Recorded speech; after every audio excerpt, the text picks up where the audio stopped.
Bonjour, je suis Marjolaine Lévy, je suis historienne de l'art et commissaire d'exposition.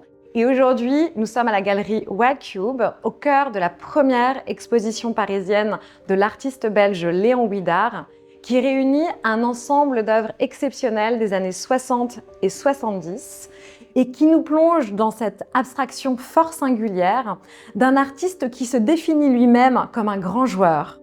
Une abstraction qui joue avec les formes, avec les couleurs, avec les lignes, avec les souvenirs de l'artiste et avec l'histoire. Léon Ouidar est né en 1938 à Liège, en Belgique. Sa première émotion artistique remonte à l'école, lorsqu'il dessine sa première abstraction, un rectangle qui représentait une écharpe. L'artiste se souvient que ce dessin lui a procuré une immense émotion.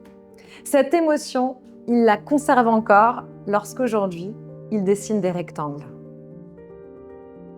Dans les années 50, alors qu'il peint en autodidacte, Ouidar se nourrit de lectures, de revues, de livres d'art, va dans les musées. Il vit un choc esthétique absolu lorsqu'il découvre l'œuvre de l'artiste anglais Ben Nicholson, qui va avoir une influence sur la suite de son œuvre, notamment dans cette économie formelle, cette simplicité, cette radicalité. Au début des années 60, malgré sa fascination pour l'abstraction, Ouidar a le sentiment que cette radicalité est un interdit qu'il ne peut encore transgresser. C'est pour cela que les œuvres présentées ici dans l'exposition au Wildcube représentent un moment charnière dans l'œuvre de Léon Ouidar. Elles incarnent une sorte d'identité hybride entre figuration et abstraction. Et on le voit très bien dans les peintures de 64, 65, 66, qui à la fois n'ont pas renoncé à la figuration des choses du monde et en même temps basculent doucement vers l'abstraction. Une sorte de peinture à géométrie variable, tout à la fois abstraite et figurative. L'architecture brutaliste est centrale dans la peinture de Léon Ouidar. Non seulement parce que les tableaux donnent à voir des aplats aux lignes extrêmement structurées, nettes, aux contours délicatement dessinés. Ces tableaux ont également quelque chose de l'assemblage, tel un jeu de construction de blocs de bois. L'architecture est centrale aussi parce qu'elle est absolument liée à la vie de manière très concrète de l'artiste. Il se souvient avoir été marqué par les rails des volets de la maison familiale, par la ligne des toits dans sa rue à Liège quand il était enfant, mais aussi il a été marqué par les constructions brutalistes sur les plages d'Ostende. Ce qui a été extrêmement important également, c'est sa longue et profonde amitié avec l'architecte brutaliste Charles Van de Hoof qu'il rencontre en 1967. Charles Van de Hoof va d'ailleurs être l'architecte qui va construire en 1976 la maison brutaliste magnifique de Léon Ouidar dans laquelle l'artiste vit et travaille toujours. Son rapport à l'architecture va être prolongé par des commandes publiques ambitieuses dont la plus célèbre est une intégration artistique au sein du centre hospitalier de Liège que son ami Charles Van de Hoof va construire en 1977. Cette commande publique va être l'occasion pour Léon Ouidar de se lier d'amitié avec certains artistes de sa génération, notamment Daniel Buren, mais surtout le conceptuel américain Sol Lewitt. Les abstractions des années 60 de Léon Ouidar, comme Dentier ou encore La naissance de Vénus, incarnent magnifiquement ce moment charnière de l'œuvre entre figuration et abstraction.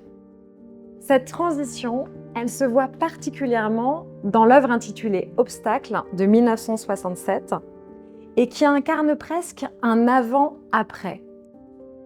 On voit sur cette toile une forme de miroir devant lequel un objet se déforme, comme si le destin de l'œuvre de Léon Ouidar était de basculer définitivement du côté de l'abstraction.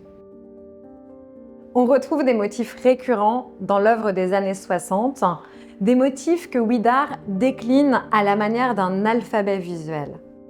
L'œil, en particulier, qu'on va retrouver dans le tableau L'ambiguïté de l'image, la coquille dans la magnifique naissance de Vénus, mais aussi le cartouche arrondi que l'on découvre dans le tableau Le Pittoresque ou encore dans les Beaux Atours. Les tableaux des années 60 partagent des titres très étranges, parfois référencés, parfois cryptés. Ouidar aime ce mystère, cet humour, ce jeu, et dit que chacun doit trouver sa propre explication.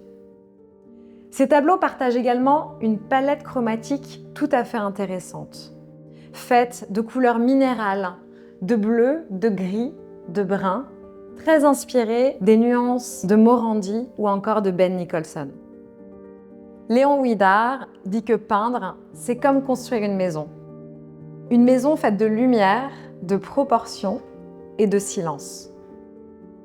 L'évolution vers des toiles plus architecturées, plus géométriques, plus symétriques, se lit dans ces tableaux des années 70, notamment cette magnifique toile qui s'intitule Apparition et qui donne à voir une structure faite d'arches très architecturées, autour desquelles se dessine un carré dans lequel il y a à l'intérieur des formes plus biomorphiques, avec également une palette qui se tourne vers des roses poudrés, beaucoup plus vifs que les toiles des années 60.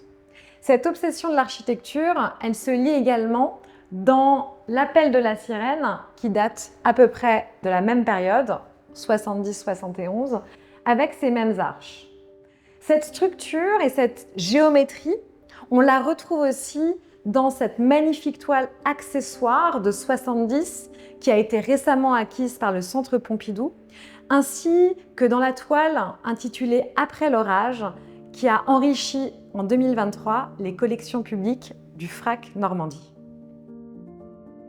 Léon Ouidar, quand en 2023, alors qu'il a 85 ans, je lui demandais s'il était encore surpris par sa peinture, me répondait que bien sûr, je suis surpris par ma peinture et je ne souhaite qu'une chose pour les prochaines années, poursuivre une activité picturale cohérente, pleine de surprises et de fantaisie. L'exposition qui réunit cet ensemble exceptionnel de toiles des années 60 et 70 réservera de merveilleuses surprises au public qui découvrira ou redécouvrira l'œuvre de Léon Ouidar.